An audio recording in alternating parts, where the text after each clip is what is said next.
enlevons l'armature en fer qui retient le bouchon de cette bouteille de champagne.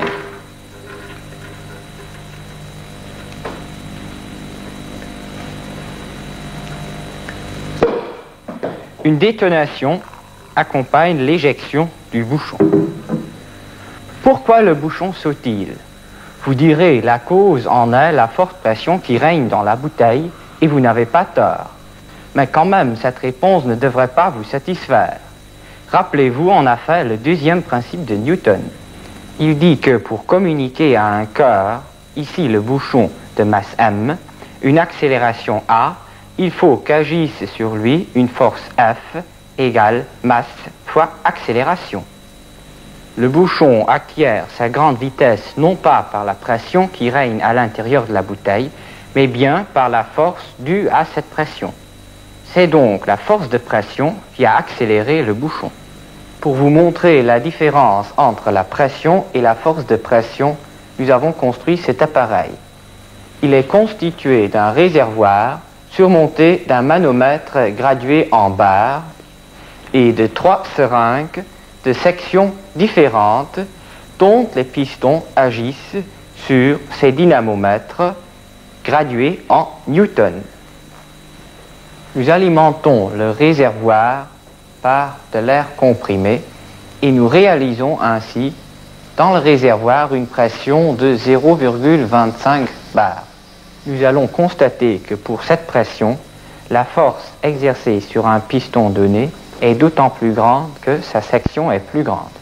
Nous constatons que la pression de 0,25 bar exerce sur le piston de section 1,8 cm² une force de pression de 4,5 newtons.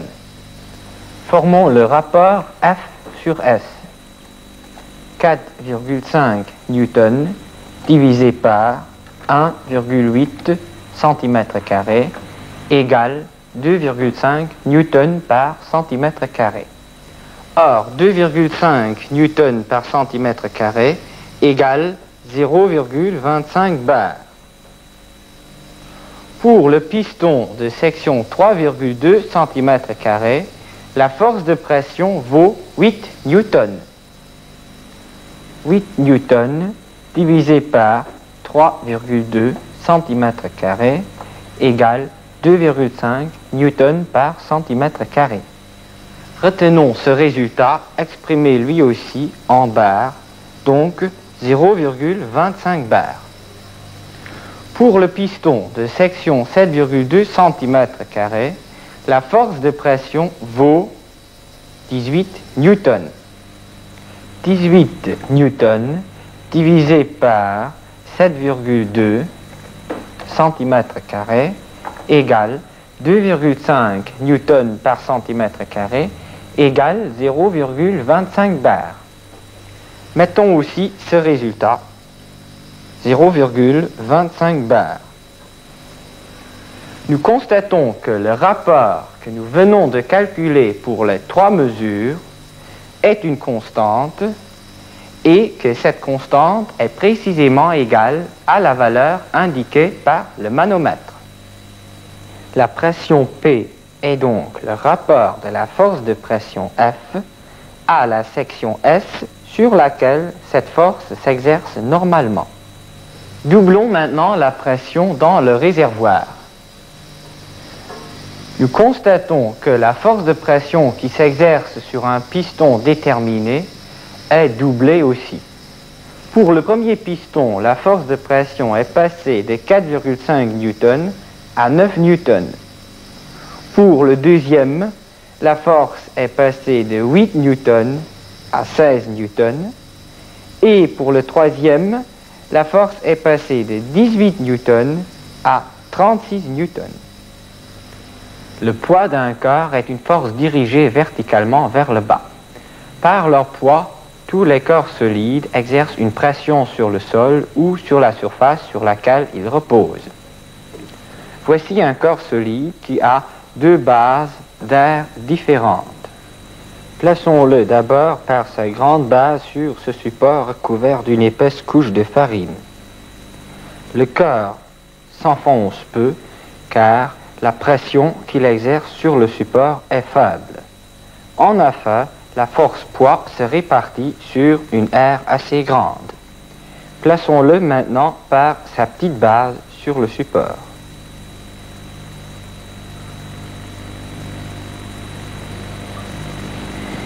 Il s'enfonce davantage. En effet, le poids, qui est resté le même, s'est réparti sur une surface beaucoup plus faible. Dans les solides, la force de pression s'exerce toujours dans la même direction et dans le même sens que la force qui agit. Dans l'expérience précédente, la force de pression était dirigée verticalement vers le bas, tout comme le poids. Prouvons encore une fois que force de pression et force appliquée ont même direction et même sens dans les solides. Tirons dans un œuf cuit dur qui est un solide.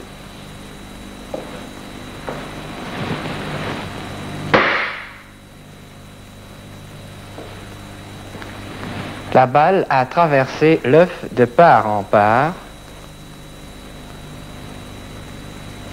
ce qui nous montre que la force de pression s'est exercée uniquement dans la direction et dans le sens de la balle. Essayons maintenant de tirer dans un œuf cru.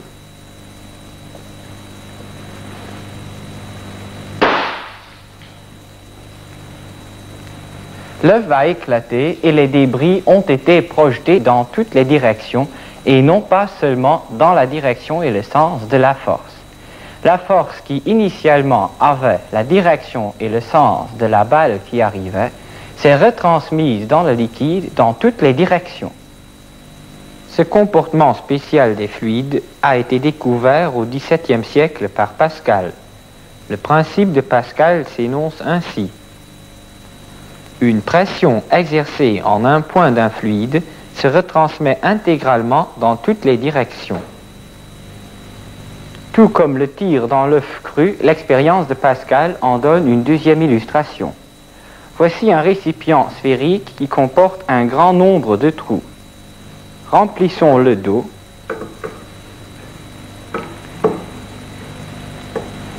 Et exerçons une force dans la direction et le sens du mouvement du piston. Reprenons cette expérience encore une fois.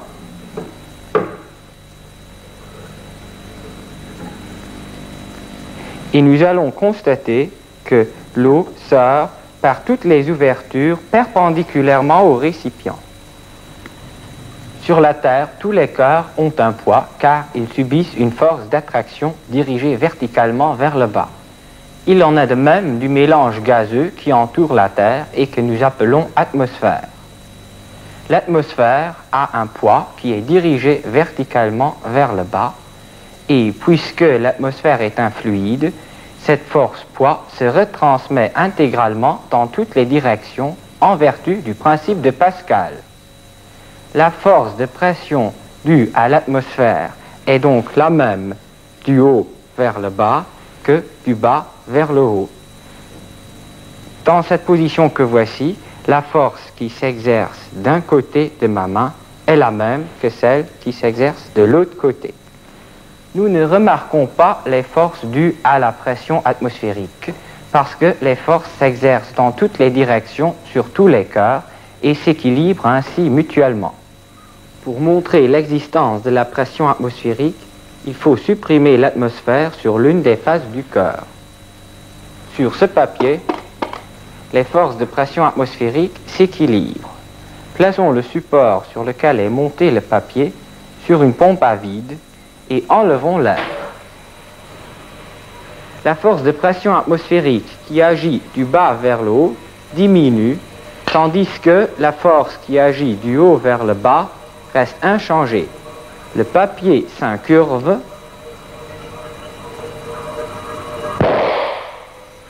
C'est la célèbre expérience du crève-vacille de Pascal. Répétons la même expérience avec ce tonneau. Faisons progressivement le vide à l'intérieur de manière à y diminuer les forces de pression atmosphérique. Les forces qui agissent de l'intérieur vers l'extérieur diminuent, tandis que les forces de pression atmosphérique qui agissent de l'extérieur vers l'intérieur reste constante.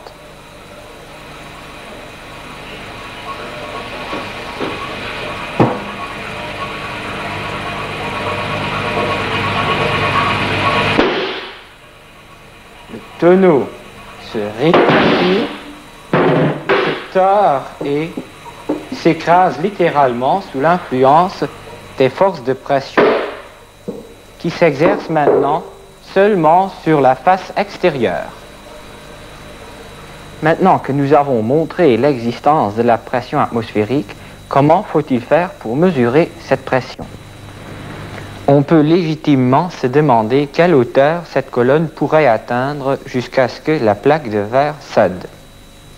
Pour répondre à cette question, les Japonais ont fait une expérience que nous allons vous montrer. On remplit d'eau un tube transparent de 11 mètres, fermé à l'une de ses extrémités. Il est alors soulevé et placé verticalement, l'extrémité ouverte plongeant dans un bassin d'eau. L'eau redescend un peu dans le tube. Elle va se stabiliser à une hauteur de 10,30 mètres au-dessus du niveau du bassin. Seconde expérience. Une pompe à vide est reliée à l'extrémité supérieure d'un tube plongeant dans le bassin. La pompe fait le vide dans le tube et l'eau monte lentement.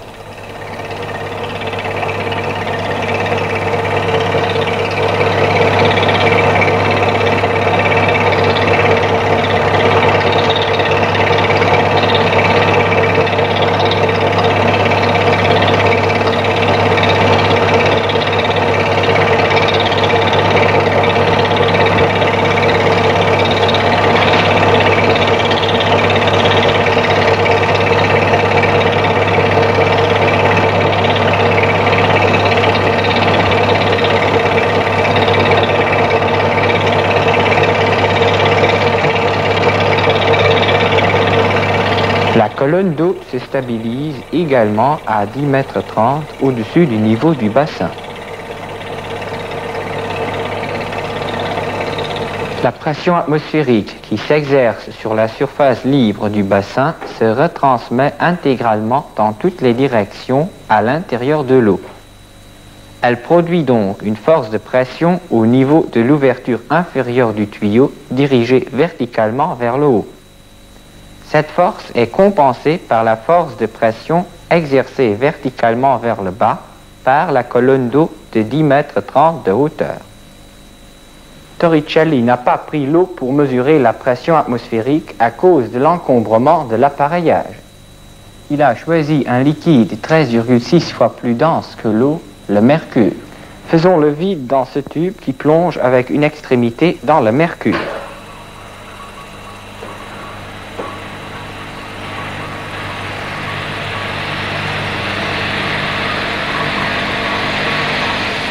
Nous constatons que le mercure monte dans le tube.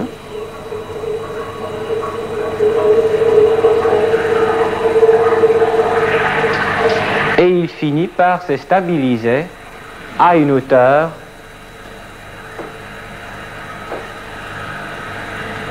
d'à peu près 75 cm au-dessus de la surface libre du mercure. La pression exercée par cette colonne de mercure de 75 cm de hauteur est égale à la pression exercée par une colonne d'eau 13,6 fois plus grande, c'est-à-dire d'une hauteur d'à peu près 10,30 mètres.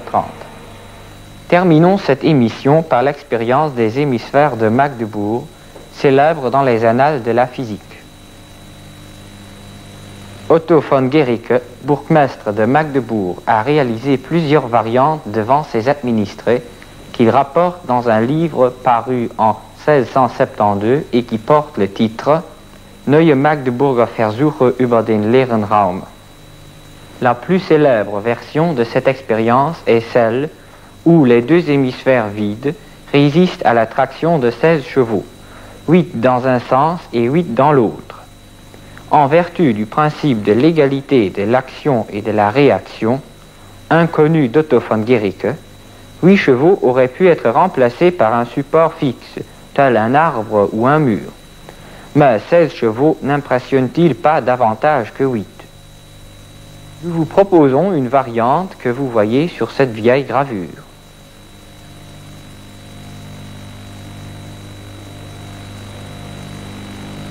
Voici un point fixe auquel nous avons accroché l'un des hémisphères de Macbourg.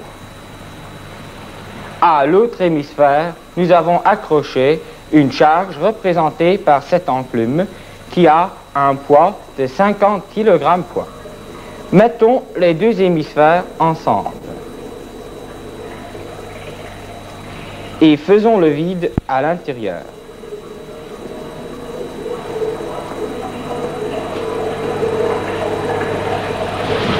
Tirons maintenant sur cette corde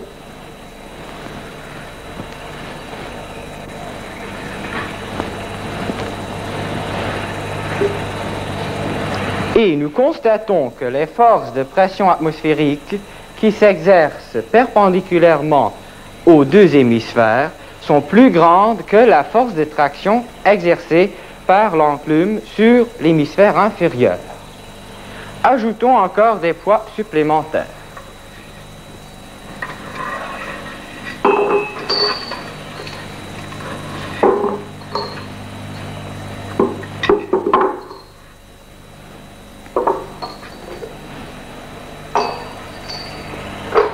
Et de cette manière, nous arrivons à une force de traction de 80 kg poids.